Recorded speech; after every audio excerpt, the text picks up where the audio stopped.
കുന്നംകുളം മുൻ MLA Babu M Palissery അന്തരിച്ചു. 66 വയസ്സായിരുന്നു. അസുഖബാധിതനായി ഏറെ നാളുകളായി ചികിത്സയിലായിരുന്നു. ചൊവ്വാഴ്ച ഉച്ചയ്ക്ക് 1 മണിയോടെ കുന്നംകുളം യൂണിറ്റി ആശുപത്രിയിൽ വെച്ചായിരുന്നു മരണം. മൃതദേഹം കുന്നംകുളത്തെ CPM പാർട്ടി ആസ്ഥാനത്തെത്തിച്ച് പൊതുദർശനത്തിനായി വയ്ക്കും. വൈകുന്നേരത്തോടെ കൊരട്ടിക്കരയിലെ വീട്ടിലേക്ക് കൊണ്ടുപോകും. സംസ്കാരം നാളെ നടത്തും. മരണാനന്തരം അദ്ദേഹത്തിന്റെ കണ്ണ് ദാനം ചെയ്തിട്ടുണ്ട്. കടവല്ലൂർ കൊരട്ടിക്കര സ്വദേശിയാണ്.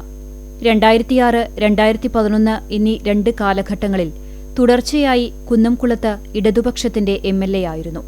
പിന്നീട് ജില്ലാ സെക്രട്ടേറിയറ്റ് അംഗമായി തുടരുന്നതിനിടെയാണ് അസുഖബാധിതനാകുന്നത്. ഞരമ്പുകളെ ബാധിച്ച പാർക്കിൻസൺസ് അസുഖമായിരുന്നു. പിന്നീട് ചെറിയ കോമ സ്റ്റേജിലേക്ക് മാറുകയും വീട്ടിൽ തന്നെ ശുശ്രൂഷയിൽ തുടരുകയുമായിരുന്നു. 2 തവണ CPM Kunnamkulam area സെക്രട്ടറിയായിരുന്നു.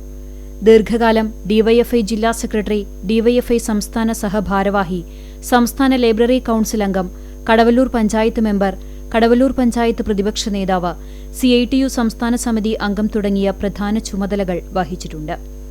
Adat farmers bank manager Indira ഭാര്യയാണ്. അശ്വതി, അഖിൽ എന്നിവർ മക്കളും ശ്രീജിത്ത് മരുമകനുമാണ്.